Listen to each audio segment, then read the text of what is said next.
Hello, everybody. Welcome to the Brother Garfield podcast. Today, I have a special guest. She goes by the name of Dr. Maggie Bryson. She's an Egyptologist, well qualified in her field. I'm gonna allow her to introduce herself.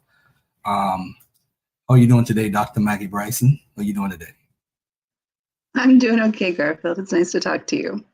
All right. So before we start the interview, can you give us an idea of your background as far as education and what you're currently working on? Sure. So I have a PhD in Egyptology from Johns Hopkins University. I specialized in the art of the New Kingdom period. So the time of Egypt's, great empire, the era of Tutankhamun, if you will. I also, the program at Hopkins is interdisciplinary. So we have a lot of crossover with our colleagues in Mesopotamia, the Levant. And so I was lucky enough to actually get a fair bit of exposure to those areas. And also to have some training in Egyptian language, which I think is a really neat feature of the kind of education that my colleagues and I had coming up through Hopkins. So we, got a pretty broad overview, broad view of a lot of issues and topics in ancient Near Eastern culture. And these days, I teach part-time. My research is still pretty much what it was. I'm really interested in the sort of stylistic analysis of Egyptian art. And I'm also interested in the historiography of ancient Egypt. So how did we get the ideas about ancient Egypt that we have now? What have scholars been writing about, talking about, thinking about in our sort of modern day and age writ large? So since the scientific study of the ancient world started, in the Enlightenment period. And I say scientific, I use the word scientific loosely, right? So the study of the ancient world as we think of it today, right? Sort of the application of the critical viewpoint, right? The critical techniques and thought processes that we use, right? So that sort of largely is born out of the Enlightenment milieu in the early modern world. And so I'm really interested in how we get the ideas that we have today about ancient Egypt and how those ideas change and evolve on an ongoing basis. All righty. Let me add my co-host for this interview here. This is Brother Unk. How you doing, Brother Unk? How you doing today? How you doing, Garfield? How you doing, Dr. Maggie? How you feeling? Nice to meet you. How are you? Hey, nice to meet you. This is let me introduce y'all officially. This is Dr. Maggie Bryson. All right. She's a doctor. She's an Egyptologist. And she was just going into how her background and so forth. But Dr. Maggie, let me ask you this. What made you want to get into Egyptology? Let's rewind 20, 30 years. I mean, what made you want to get into this type of stuff?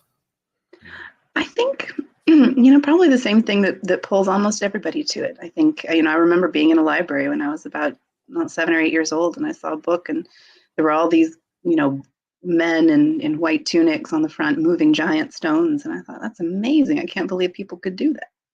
Mm-hmm. And then, I opened the book and there's something about the aesthetic, about, the sort of imagery that just pulls you. And I'm not even sure why. But it fascinated me. It always has. Oh, okay. All right. So moving on. What projects are you currently working on in the field of study that you're in? Are you teaching? Are you working on projects? Are you traveling abroad? What are you working on currently? Not much, to be honest. I teach, just part-time, and I kind of moved away from the academic professional world. When I graduated, I spent some time on the job market and didn't find anything permanent, and got pregnant with my son. Figured I think I'm gonna take a back seat for a while.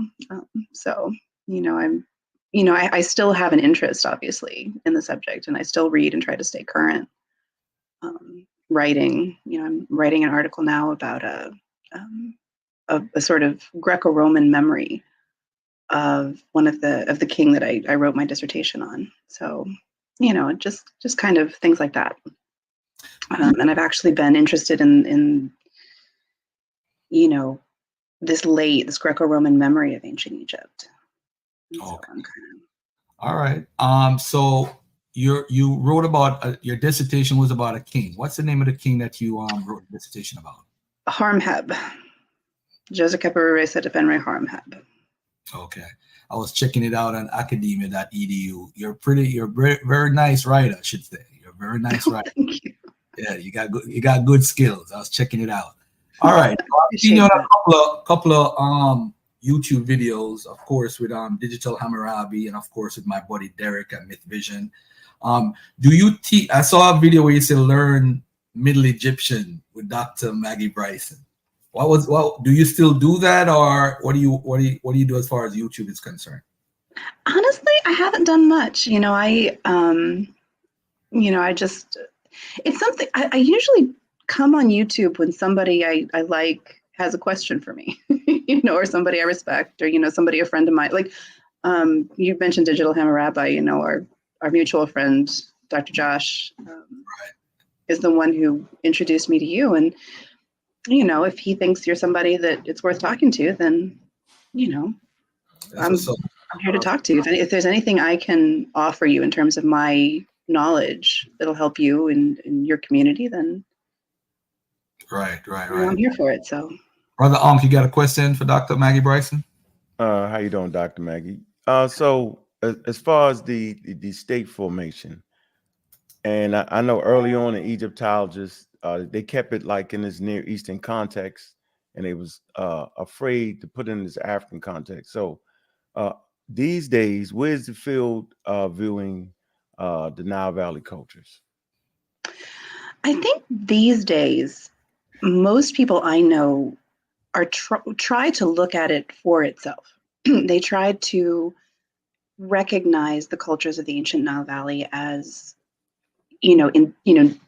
cultures that formed in that region independently, but also in contact with that international milieu. So everything, right? The moment at which we can start to see the culture of the Nile Valley, the moment at which we can, the writing develops, the moment in which, monumental architecture develops, is a moment where there's already contact with the Levant and even further afield. So I think the effort is to understand the development of these Nile Valley cultures as sort of unique, situated in their geographic context, but also interacting with people from, farther afield, interacting with ideas that were developing, emerging, sort of in the Fertile Crescent, for example. Because it's really hard to start teasing out all those strands, and all you can do is kind of look at what the evidence you have enables you to say. Does that help? Is that what you're looking for? Well, I know early on in Egyptologists, the focus was in the beginning there was a population that invaded and into Africa. So I know they've gotten away from that. They Yes. with that concept. So I was just wondering, like, in your understanding, how far has the field came from that perspective? It's come a long way, thank heaven. I think 19th century Egyptologists, the sort of 19th century world, right? And this is the famous sort of, Flinders Petrie and his idea that there was some kind of pharaonic civilization, that the continent of Africa could never have produced something as remarkable as ancient Egyptian civilization. So it must have been seeded from outside. And I think no one today would give any credence to that idea. That pharaonic civilization, right? The Egyptian world as we know it, with its monumental architecture, with its language, written language, with its art, engineering, medicine. There was a complete unwillingness in the 19th century among a lot of people to imagine that the African continent could have produced that, much less that civilization could then have been looked to as an example by the Greco-Roman civilization that they held to be their great sort of foundational civilization. And I don't think that anyone in the field of Egyptology now would say that, would sort of give it the time of day. I think a lot of Egyptologists are a little embarrassed in some ways to remember that that's where, sort of the roots of our field lie. And it's true that the very earliest period in Egyptian history for which we have, a lot of strong evidence, right? So in terms of the beginning of history, right? History is when you can start writing about it. History is when you have a written language. And so the written language of Egypt emerged in a period in which there's already a lot of contact between Egypt and the Levant more broadly, right? So we have imported goods from, like lapis lazuli from Afghanistan even, right? So, people are traveling over great distances. And there are motifs that we see in Mesopotamian art in the period that start popping up in Egyptian art, right? So like master of animals motif, this strong man holding the wild animals by the neck. And it's things like that that led Petrie to and others sort of thinking in that along that line, sort of go, oh, hey, great, they weren't actually African. These were people like us. They belonged to us. They were from, Mesopotamia, from the Levant, from places where people are not as dark, and so we can claim them. Right? This culture, this civilization has to have been an import. And now I don't think anyone thinks that this idea that there was a wholesale import, that everything that is good and great and wonderful about Egypt came from some place where people weren't dark. I think that idea is completely, I can't think of anybody that would hold to it. Egypt, just as you say, right, the Nile Valley is a place, ultimately, right, the Nile Valley is probably the earliest place that we find humans, right, anatomically modern humans right now, as far as I know, and again, I'm not an expert in human evolution, but right. I think our earliest anatomically modern humans come from the very southern end of this Nile Valley continuum, geographically speaking. It's in Africa. It had plenty of time to develop indigenously. There's plenty of human culture, civilization development in the prehistoric period in that region that takes place independently. And there's no reason why what we see with pharaonic civilization can't be the result of that civilization, just like any civilization, right, interacting with its neighbors as it develops indigenously. I think and again, I'm not, like I said, my training, my research is all in a much later period in Egyptian history. I don't do prehistory and state formation as a specialty. But if I understand correctly, I read correctly the current view, it is that state formation process is complex, but it emerges from the interaction of people who are there with people traveling to and from other places, just like any civilization develops and builds, right? In a world where people are mobile. Yeah, it's kind of complicated. 3 intersecting continents with different populations confluence. So that can be very, very murky. But I preach. Are you also familiar with maybe? Well, you said your expertise is not on like the early formation, but have you heard of anything dealing with the Green Sahara and that population that may have traveled to the Nile Valley based off of climatic weather changes? Yeah. So the idea is that, in sort of late prehistory, right, the early Holocene, and again, correct me if I've got my dates wrong here. Okay. Because I know that, I've listened to some of the interviews and some of the YouTube videos that Garfield has sent me the links to, and it seems like, you guys are, it seems like there's a sort of a tight-knit and very well-informed group of people who are having this conversation. So I know that you guys have done a lot of reading. Yes. And that you're familiar with a lot of this literature. So correct me if I'm wrong, but, we're talking about a period, in the tens to, multiple tens of thousands of years ago, when the northern part of Africa was not as dry as it is now, prior to the formation of the Sahara Desert. And so correct, people would have been able to move around a lot more. You can't cross the desert easily. You have to have a lot of preparation. There has to be, and again, people do, right? The Sahara Desert is not a complete barrier to the movement of people. No desert is. Human populations have managed to cross and even inhabit deserts, using great ingenuity, I think. But at a time when Northern Africa would have been a landscape of grassland with more available water, people would have been a lot more mobile. So people could have been going to and moving from the Nile Valley to other parts of Africa. And so the idea, right, because if I understand correctly, what's at stake in the conversation is whether Egypt is fundamentally a civilization that has more links, more sort of connection, more belonging to sub-Saharan, sort of southern and western Africa. Whether it is its own kind of unique thing in the Nile Valley, where it's North and East Africa, or whether Egypt belongs with, right? If you had to play a game of sets, right? You're making sets, you would take Egypt and stack it over in the Eurasian geographic milieu in terms of its human population. Am I right about that? I think for me, what I can say what was at stake is just understanding it in its proper context, regardless of what the results are. I practice scientific literacy, and that's what we teach. So it wouldn't matter. And then understanding the complete diversity of Africa and African populations. So what's at stake is having value and understanding what's really going on, not how I feel about it, not how I really want it to be. So it's a northeastern population, rooted in Africa, just for me, rooted in Africa.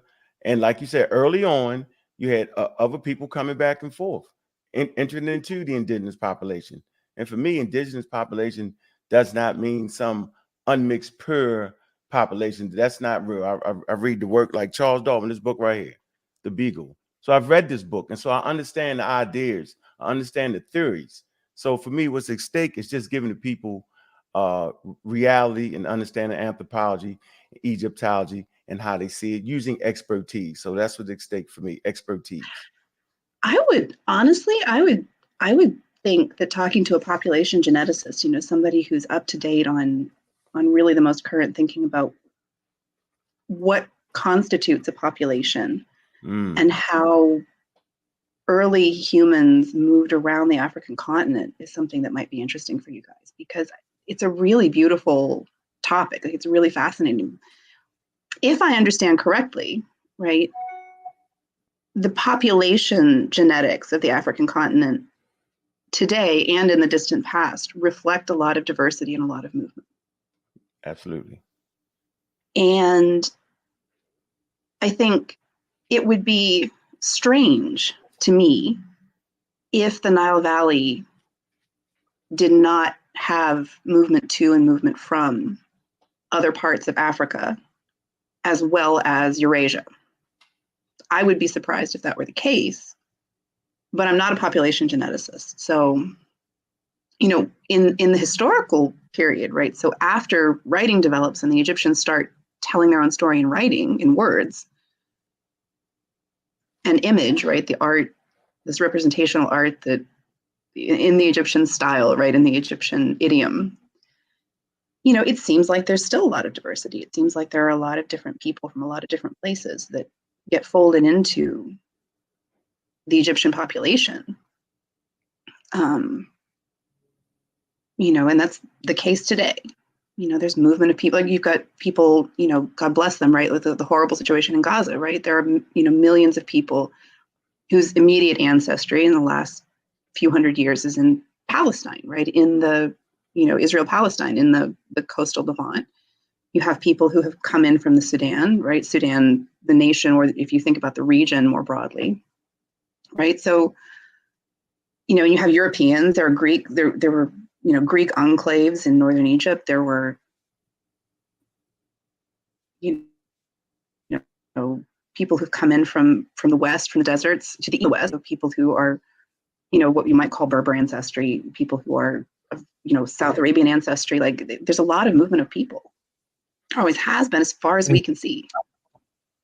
Dr. Maggie, 1 second. For some reason, hold on 1 second. Continue. Go ahead. And it's really important to me that I don't, talk out of class. Like, I don't want to say things about population genetics Absolutely. that might mislead people, because it's not my area of expertise. I can tell you how I think of it, right? How I think of Egypt and its population, and that is as, largely its own thing, right? There have been people in the Nile Valley for a very long time. Yes. But that is an African population to begin with. Absolutely. Most people in our concept, right? Like, we've got so much, I don't know, like, again, I'm obviously not the person to talk to about what it means to be black, right? Blackness is not, it is its Oh man. own field, right? Like the study of what it means to be black is its own thing because it is so complex and so rich, right? And so we've got so much baggage in terms of our desire to think about humanity as black and white, to have this binary, almost always to the disadvantage of people who fall into the category black. And I'm not sure, the ancient Egyptians in the New Kingdom period, at least, did think of the world. They did think of human, it seems like at least, that they thought of human populations as distinctive, as being, as a place has a people, right? And that you can tell where people are from by looking at them, right? They seem to have associated geography with human phenotypes. But it's not necessarily the case, and this is, I'm speaking purely about the New Kingdom, right? And I'm thinking about, the Amarna period, the hymns that talk about God creating, the God creating humanity with its distinctive types of people, right? The people with their distinctive types of appearance. But I think those boundaries were probably a lot more porous than they became in the modern world, and their definitions, right? They're sort of the way people might have been characterized and whether or not they could cross those boundaries and the values that we ascribe to boundaries, right? So there's always been, in recent human memory, this sort of equation of black with less than, sort of one of the great crimes of modern humanity is, making that compartment for humanity, making these two, like there's a line. And if you fall on the side of it that is black, then it's automatically less than. And this is how we've gotten a lot of really bad ideas about history, like the pharaonic race that Petrie imagined must have peopled ancient Egypt and created its civilization, right? This idea that there's a dividing line and everything that falls on the black side of it must be less than, and you have to come up with some explanation if anybody from that side of the line does anything amazing, right? Crazy. To me, at least, from where I sit, that is baggage that it's really hard to shed. Because in the ancient world, right, that line isn't impermeable, at least as far as we can tell. And the values that we associate with it might not be the same that they do, right? The values that hopefully that we're shedding, obviously, right? Like our aspiration as humanity is to get away from that kind of backwards thinking. Right. And I don't think that there's a lot of evidence that in the ancient world, those categories were as absolute or those values were the same that we've ascribed to it. The ancient Egyptians, and as you and your colleagues have, rightly observed, right, and noted, the ancient Egyptians definitely recognized that they weren't identical physically. They weren't like people from farther south and west in Africa, right? They thought of themselves, apparently, they represented themselves in art as distinctive. But whether or not that automatically meant that no one from those populations could come and live in Egypt, could adopt Egyptian practices, could marry an Egyptian, could become part of Egyptian civilization, a respectable part of Egyptian society. I think that's a whole nother question. Okay. That's real quick, Garfield. That's interesting. I didn't even want to put you on that path to have to even put you in that situation. What I will tell you is our study group, the pseudo killers, we fight against pseudoscientific ideas. And so basically, we recognize that race is a socially constructed, it's social construct. And we recognize that our values that we place on skin color wasn't the same values that the ancient world would have placed on skin color. That's just based off our limited research, our reading the experts. And so we understand that. So it's an anachronism to place our ideas and what happened through enslavement to this period, colonization, to put that on an ancient race. We do not make those connections. I just wanted to let you know our feelings on that subject. Okay. Well, thank you for sharing that. And I appreciate it, because I don't want to step over the line here. I don't want to come into a conversation that I don't belong in, if that makes sense. Yeah, I know what it is. That's why I want to make sure I'm being respectful of you all and your Absolutely. That's important. That's important for people, period, to respect each other's boundaries and comfortability. So if I'm going over any lines that you guys would prefer we not cross in this conversation, please, tell me and step me back. I'm comfortable in my blackness. All the way. I'm not worried about that. But again, for me, somebody who looks like me to come in here and talk about what it means to be Black, I'm okay if you guys would prefer that me not even be part of that space, because that's something that I got you. Like what I mean. I want to be respectful of you all. Absolutely. You know what? Keep it scientific for me. That's respecting me. If you keep it Egyptology and what the field see and what the science is saying, that's respecting the hard work I put in trying to understand it. Science is the study of nature. And so far, the best tools man and women have created is science, which is the study of nature. So we're all in on that. And I'm Black and I'm proud. Just for the record. Y'all are. Let me ask you this, Dr. Bryson.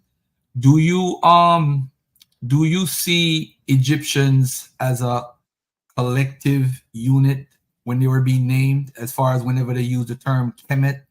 Do you see it as a collective name for the culture, meaning where the Deseret is and where Kemet is, as far as the land space of Egypt?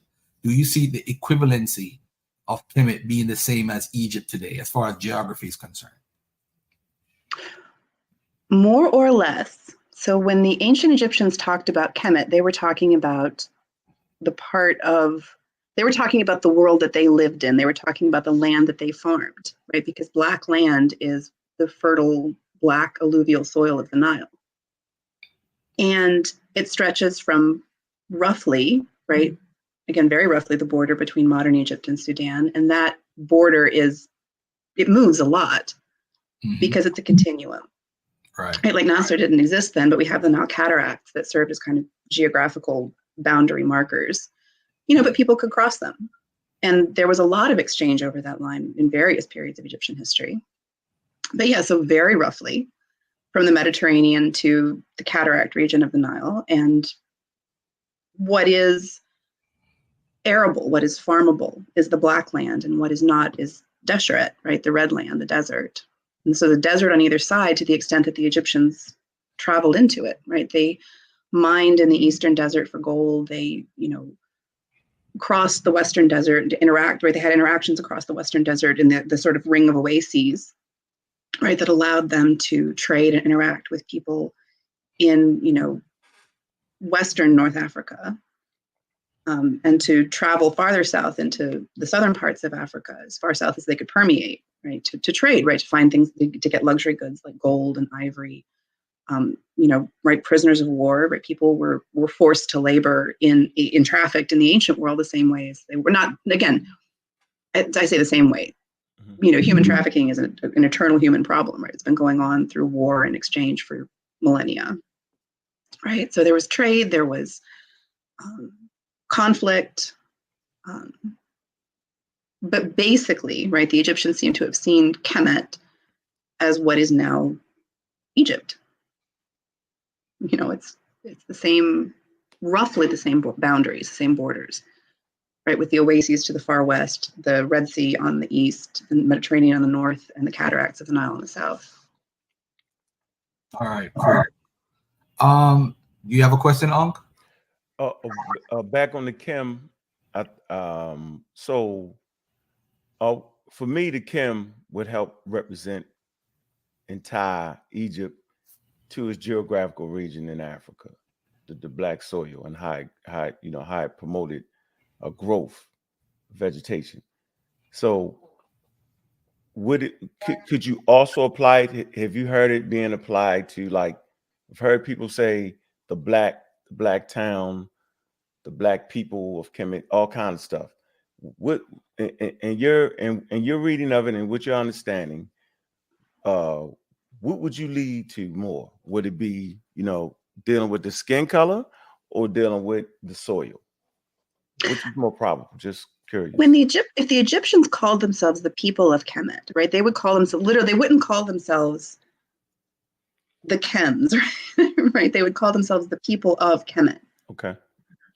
Kemet is the place, the land, with its dark color, right? The word Kem it means dark or black in color, right? So Kem is also darkness. Things can be described as Kem, meaning black in color, right? A better translation of Kemet is the black land, the thing which is black, which is the land, right? It has a T on the end, which makes it a noun, right? But it's basically meaning color. The color black is it's the black thing, the black land, and they also call Egypt Tameri, the beloved land. Absolutely. So, but they are the people of the black land when they spoke about themselves. Okay. All right. Let me do a follow up to that real carefully. So when they call themselves the beloved land, what time period, if you could remember, did they start using that term, Tameri? I could not tell you when the term Tameri Okay. comes into common use. Okay. I don't know off the top of my head. All right, no problem. So wait, one more thing. So a lot of times us as novice are actually looking for direct evidence, like a dictionary in ancient times that says this means the black land based off the soil. So how do Egyptologists come to associate the word Kemet with the black soil without direct evidence? How was that worked out? We have to use a combination of what we know about how the Egyptian language forms words with the context in which we see those words used. So in ancient Egypt, what we would call an adjective, right, like a word that is used as a descriptor of something else, right? So words in ancient Egyptian, the ancient Egyptian language have roots, and then they have endings that go on those roots to change the type of word that it is. It's kind of like how you add ing to a verb in English to make it describe that thing as a concept, right? So I run, right? But I'm into running, right? The ing goes on the end of the word run to make it the concept of running, among other things, right? Ings can do other things. And in ancient Egypt, the root for the concept of darkness, blackness as a color is Kem, just the K and the M. And whatever vowels, and again, because the ancient Egyptian language doesn't write its vowels, we can't, without being very good linguists and doing a lot of careful reconstruction, and there are scholars who do that, I'm not one of them, we can't say exactly what the vowel morphology would have been like, but the K and the M are the basic root word, the idea. And then you have to look at how you're using it, right? So if you add, in ancient Egyptian, if you take an adjective and you add a feminine ending, the .t to it, you get a substantive. You get like a thing that has that quality, right? Or you get the quality itself, right? So like, if you wanted to say the darkness, you could say Kemet, right, with a T on the end. Depending again on how you're conceptualizing it, it becomes a thing, right? It's a feminine ending, right? So a dark anything is a substantive use of an adjective. So taking an adjective and using it as a noun to either be darkness or the dark thing. And right, land is a thing. You put in a country, right, can be conceived of as a feminine thing, I suppose. It happens in a lot of different languages, right? Mother Russia, I guess, is an analogy maybe.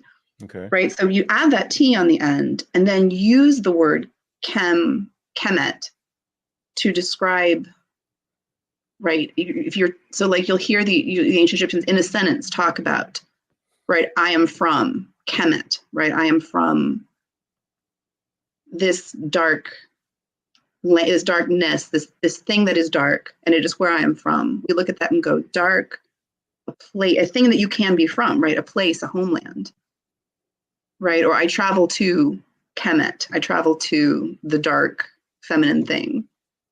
And the inference becomes that is the name of the place and that it's somehow linked with darkness. Right. And it's clear that the Egyptians thought of, right, they saw with their eyes that black alluvial soil. Right. And the same holds for Desher, right? The word Desher means red. right? So you put the T on the end, you use it as a noun, the redness, the red thing, and you hear it described as a place that people go to or go from, or that's next to, that lies next to the black, right? And so you build this concept of, okay, well, we have a red and a black, and then we use our eyes and see that, right, the desert is red. And I mean, you can literally, in Egypt today, you can stand with one foot, ankle deep in black farming soil, and and the other foot in dusty red desert soil, right? So that's why they say it's the soil, not because the word is there, but using common sense based on the land and what they're pointing directly to. And other, sort of references in ancient Egypt, right, to, darkness and black, right? So there's, it's clear, right, that they're contrasting black and red.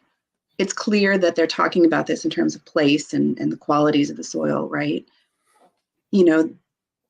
And we can use our own sort of what we can see about the land and what we can reconstruct about, it still looked roughly the same, right? The Nile has stopped flooding.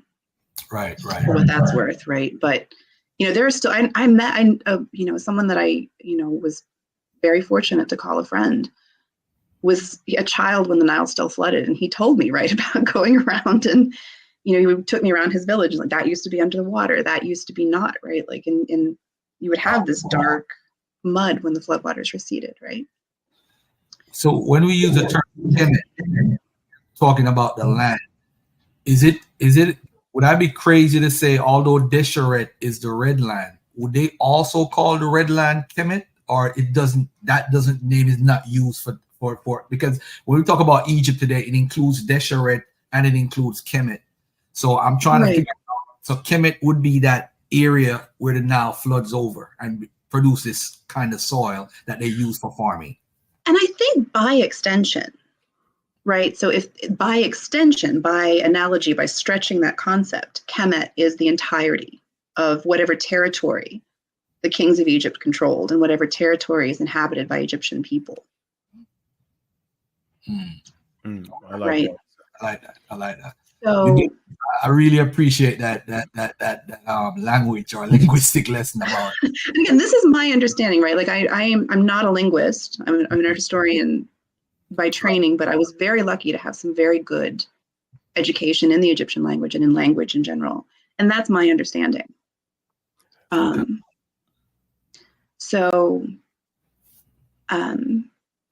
And I think probably I hope it's one that would make sense to other Egyptologists. They would look at me and go, I think you've gotten rusty here. I think you're crazy or you missed something. I think that's one that would probably resonate with most Egyptologists. As far as what you did in your lifetime, reading the text and so forth, have you seen Kemet having other meanings? The word Kemet itself having other meanings in other cases? The word Kem, or as an like if you were talking about something that is grammatically feminine, and you needed to call it, so like, because English doesn't have this, right? We don't have grammatical genders. Like in Arabic, right? A cup is kubaya, right? It's feminine. It has the A sound on the end of it. And so if you want to call it a blue cup, you'd have to call it blue with a feminine ending, So the word Kemet could mean a black female thing. And the word Kem could mean a black male thing, right? So if you wanted to say, I'm trying to think of so like a house in ancient Egypt is grammatically masculine, it's a pair. And so like a pair Kem would be a black house. You would use the word Kem the same way we use the word black in English as an adjective to describe something that's dark in color. Okay. So you did a great job of explaining without like direct, because a lot of times novice such as myself, we're looking for like a dictionary or something of that manner. And based off my study, I understand that you could find a pinky bone of a hominid and reconstruct the whole body. And I just like the way you really explained it. That was very thorough, the way you explained how, without direct evidence, that you can reach the conclusion that it makes more sense for it to be the black soil. There's a lot of evidence there for that. And so I really appreciate your answer and the way you constructed that. Very helpful.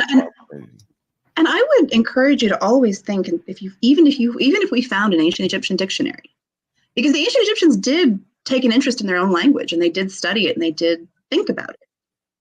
And if we ever found an ancient Egyptian dictionary that had the word Kemet in it and it's defined as Egypt, you still have to think, how did we get that definition? It's like modern dictionaries of ancient Egyptian. Like if you take your Egyptian vegetable, the sort of classic dictionary of Egyptian language, and you look at it and you think, how do we figure out this word goes with this definition in this dictionary?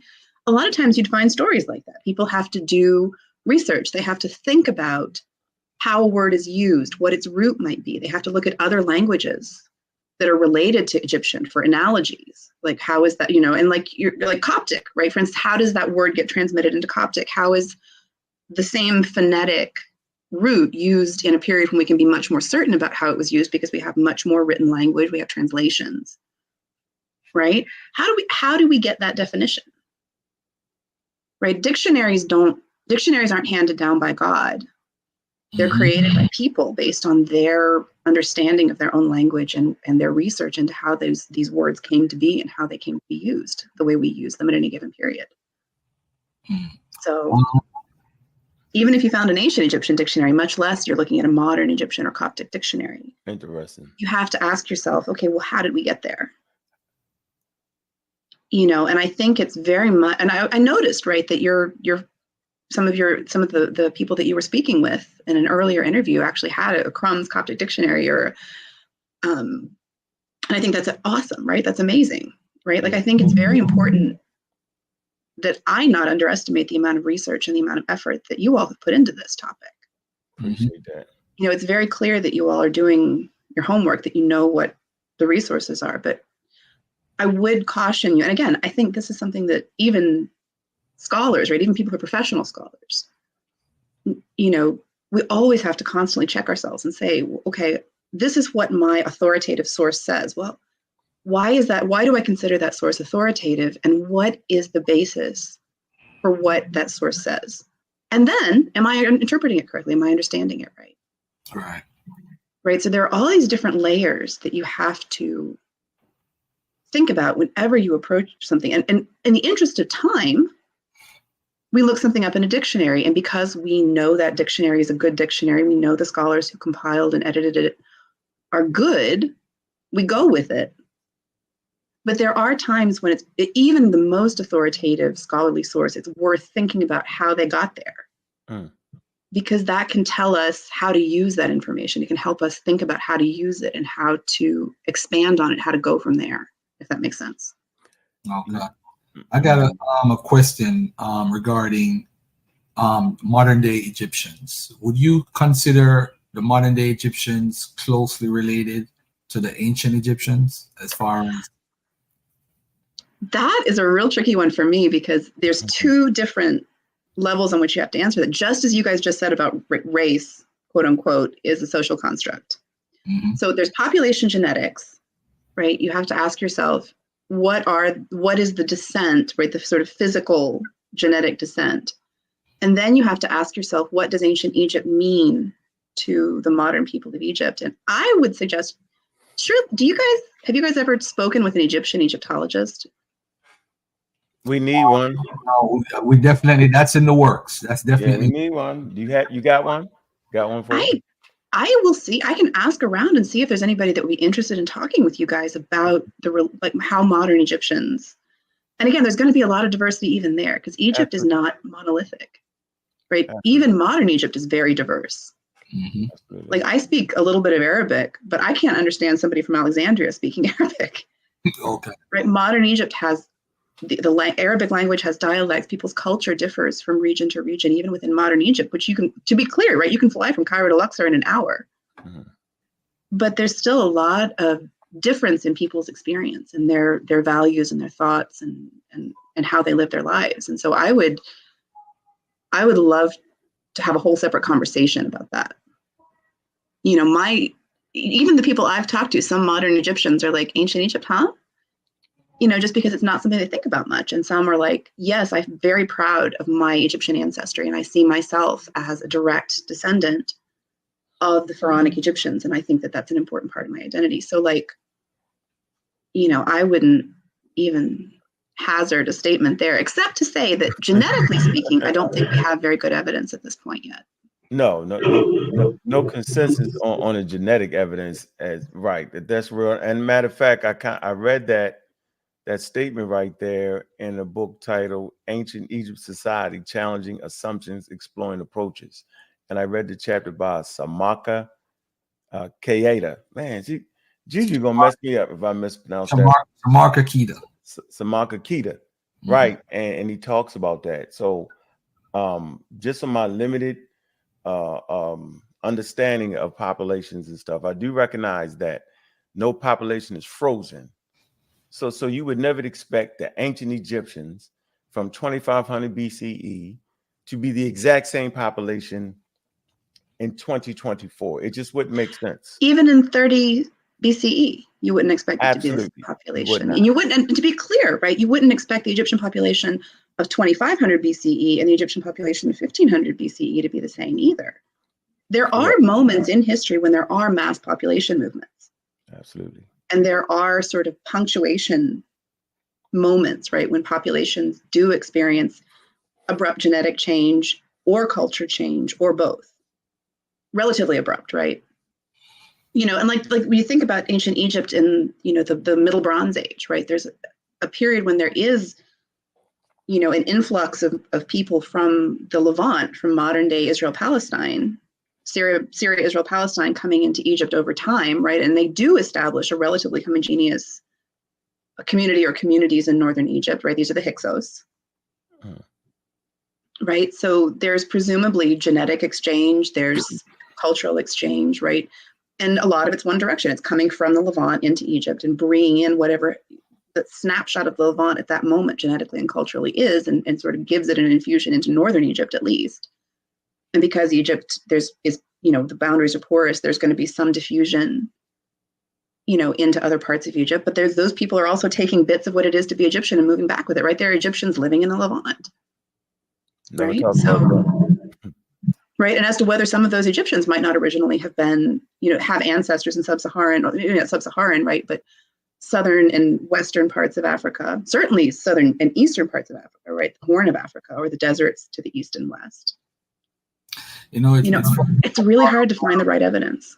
Yeah, it's funny you brought up the Hyksos. I recently interviewed Dr. Manfred Bitak, right? And he deals with the whole Avaris, the homogeneous culture. He is the study of, he is the person for you to talk to. He's the guy. He went real deep. Let me ask you this, just to change topic. We're gonna get back to the whole Kemet word and all that stuff. But when you look at something that we traditionally grew up in a Judo-Christian society about the Exodus and the religious beliefs and all that stuff, how do you look at the Exodus in the Bible? Do you look at it as an Egyptologist? Not as I don't know what you believe or whatever. I don't know where you are in that space. But as an Egyptologist, how do you look at the actual Exodus? I look at it as a myth that serves the function of explaining the importance of Egypt and its culture to a group of people who have their roots at any given period in modern day Israel, Palestine. Understood. Yeah. So wait, the way you explain that is going to fly over people's heads. I promise you, it's going to fly. I heard what you said. Can I explain what I thought I heard you say? Sure, absolutely. What I thought you said was that Egypt was such an influence on the ancient world during these time periods that people, whether they've been there or not, would actually incorporate them into their myth to kind of give them some sway or give them some validity. Now, I just added that to that, but basically, I'm thinking that's what you said. I think that's a really, really good way of paraphrasing it. I think because, right, Egypt and the group of people, right, from whose history, culture, religion, Judaism emerges, they're so intimately connected for so long, right? And people can have very deep memories, right? Groups of people can have, like, I mean, like, just so, like, for me, right, the Great Depression, I didn't live through it. My mother didn't live through it. But you can see how messy my house is, right? Like, I still blame the fact that I'm kind of a pack rat on the fact that my grandmother, right, my grandparents grew up in the Great Depression, Right. lives a very long time. People don't forget as fast as we think they do, right? Traumas, like my dad's a Vietnam veteran. I feel like sometimes there are things about his past, his trauma, that somehow get passed on to me, right? Or the Great Depression for my grandparents, right? Like, the past, it even affects the way your genes express the experiences that your parents and grandparents had. Like, the past doesn't die as fast as we think it does. So, I don't want to say that the Exodus story does not preserve real historical memories and events. And I'm talking here not about, right, actual efforts to preserve history, right? People writing things down or passing it down in an oral historical fashion that's intentional, right? I don't think that just because, right, the Exodus supposedly happens in, either 1450 or 1250 BCE, right, and the people who are writing down the story of the Exodus are living 1,000 years later, or, a few hundred years later, and again, all of this depends on how you reconstruct these timelines. I don't think that means there's nothing there. Right. But I think that there's more to it. Mm-hmm. You know what I mean? I think that the Exodus is a myth because to be very clear, there is no evidence for the Exodus. As an Egyptologist, if somebody were to tell me that an Exodus of over 1 million people from Egypt happened in either 1450 or 1250 BC, I would go, what? or if someone were to say there was a population of there was a single tribe that believed in a monotheistic Canaanite religion, right, living in Egypt with a very distinct identity, right, a group of people who thought of themselves as the sons of Israel, I would be very surprised. I don't think, like, there's no evidence for any of that. But if you told me that a group of people who had longstanding cultural and historical ties to Egypt were expressing that by telling this story, that wouldn't surprise me at all. Mm-hmm. Does that make sense? Yeah, definitely. It makes a lot of sense. Real quick, Garfield, real quick. So, like, African Americans come from Africa, but African Americans were not in Africa. But we have a genetic memory of our ancestors being there, being traumatized, enslaved, and brought to America. So it could have been that the ancestors that would later on become Israelites or Hebrews, their ancestors, not as Hebrews, right, not as Israelites, were actually in Egypt. A few of them. Mm-hmm. Well, Asiatic tribes will later on form different things. Africans will later on form African Americans based off certain, experiences.